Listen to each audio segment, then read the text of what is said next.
Good morning! Ako pala si Teacher Joanna, ang iyong guro sa Science. So magsitayo ang lahat at tayo ay manalangin.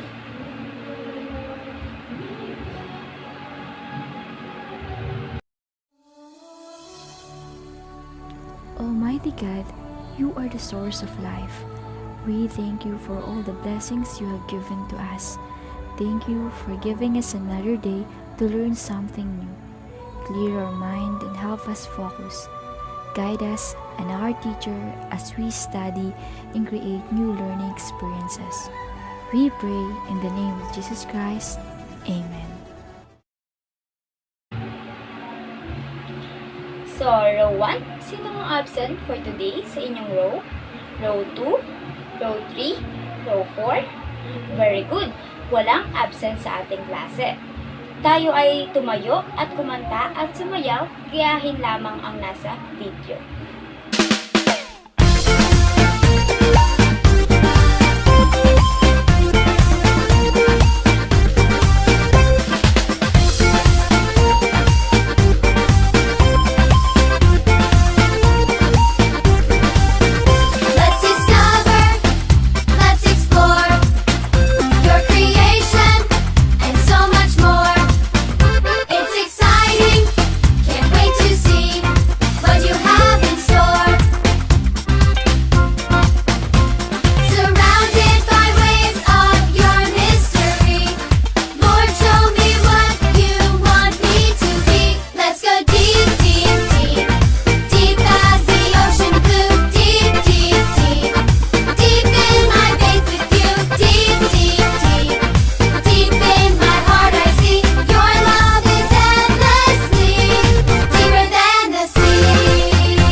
Okay, mga bata, umupo ang lahat. Tukuyin nyo ang nasa larawan. So, ano ang nakikita nyo sa ating larawan? Opo, may battery, may ilaw. Ano po? May kuryente. Okay, ang mga nakikita nyo sa larawan ay connected sa ating topic. So, aking ipapakita ang ating objectives. A. Define the Ohm's law that discuss the different quantities present in the concept of Ohm's law. B. Calculate the different quantities present in the concept of Ohm's law. Letter C. Explain how voltage, current, and resistance are related to each other. So, what is Ohm's law? Ohm's law is formulate used to calculate the relationship between voltage, current, and resistance in the electrical circuit. So, sa pamamagitan ng Ohm's law daw po, naipapakita ang tatlong quantities, which is voltage, current, and resistance. Okay, alamin muna natin ano ang mga quantities na ating nabanggit at paano madali natin matatandaan itong mga quantities. So, quantities involved in Ohm's law. So, unang-una po dyan is current. Current is often referred to as flow in an electric circuit that is continuously moving through the conductors. Ibig sabihin daw po, tumutukoy ang current sa pagdaloy ng kuryente sa pamamagitan ng uri ng conductors. Okay, ang current daw po ay maaaring gamitan ng symbol of capital of letter I. Then, ang unit of measurement para sa values ito ay ampere. Unit of abbreviation, capital letter A. So voltage, it is the force activating charge carries to the flow in the circuit. So, tumutukoy ito sa amount ng current mula sa source patungo sa outlet. So, ang voltage ay maaaring gamitan ng symbol of capital of letter V or E. Then, ang unit of measurement para sa values na ito ay volts. Then, unit of abbreviation, capital letter V. Gets po ba, mga bata? Okay. So, ang resistance ay maaaring gamitan ng symbol of capital of letter R. Then, ang unit of the measurement para sa values na ito ay ohm. Then, ang unit symbol na maaaring gamitin natin sa ohm ay omega na isang uri ng Greek letter. Okay, naiintindihan po ba natin mga bata ang three quantities of Ohm's law? Okay, very good.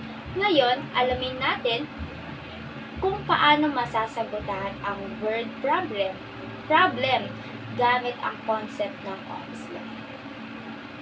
Okay mga bata, upang mas madali natin matandaan, ginagamitan ito ng tensile triangle upang madali natin makita kung anong formula pwedeng gamitin kapag ang isang quantities ng Ohm's law ay nawawala. Okay, nakikita nyo ba ang tensile triangle? Ito ang ating gagamitin. Okay. How to solve words problem related to the concept of Ohm's law. Formula, V is equal I times R. Formula, V is equal I times R. So, example, if voltage is unknown, or ang voltage po ang nawawala, current times resistance. If current is unknown, voltage divided by resistance, then ang resistance naman po ang nawawala, voltage divided by current. Okay mga bata, naiintindihan na po ba natin ang topic? Okay.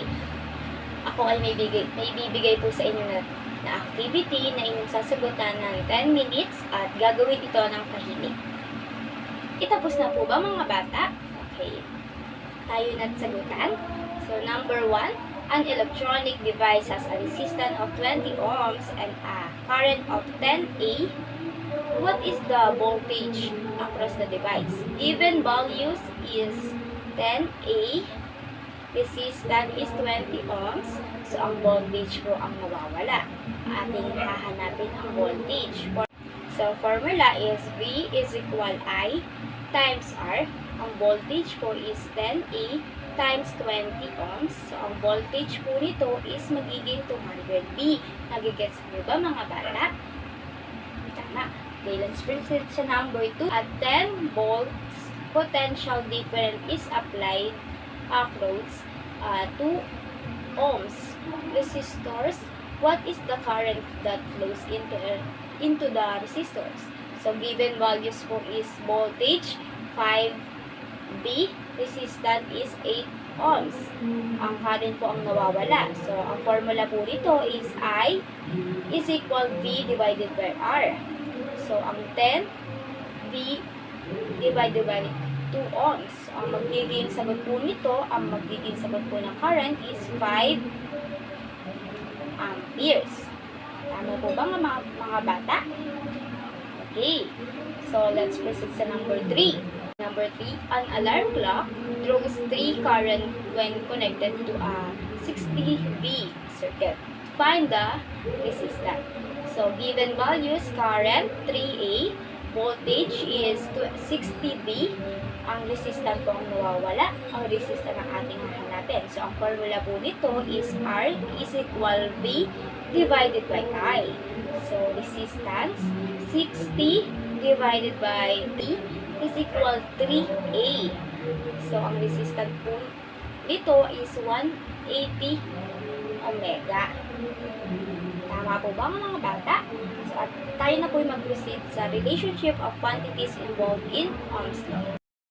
The amount of current in the circuit is directly proportional to the voltage across to the circuit. Ang ibig sabihin lang po nito, kung mataas ang value ng current, is mataas din po ang value ng voltage. Samantala, current in the circuit is the inversely proportional to the resistance of the circuit for any given temperature. Ang ibig sabihin naman po nito, kung mataas ang value ng current, mababa naman po ang value ng resistance.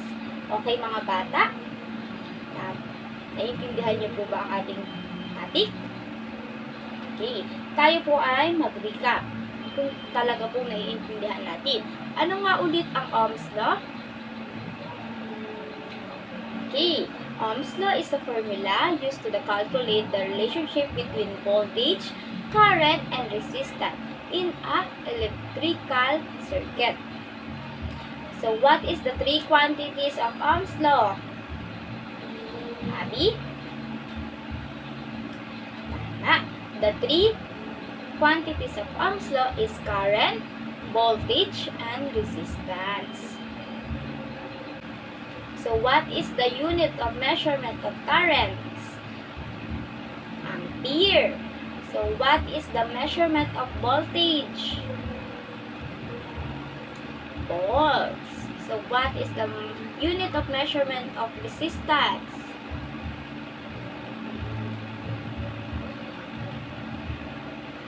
Ano po ang measurement ng resistance? Is omega or ohm. So, ako po ay may bibigay sa inyo na ilang mga tanong na inyong sasagutan sa one whole sheet of paper at inyong sasagutan lamang ng 5 minutes. Okay, simulan nyo na pong gawin ang ilang mga tanong na ito.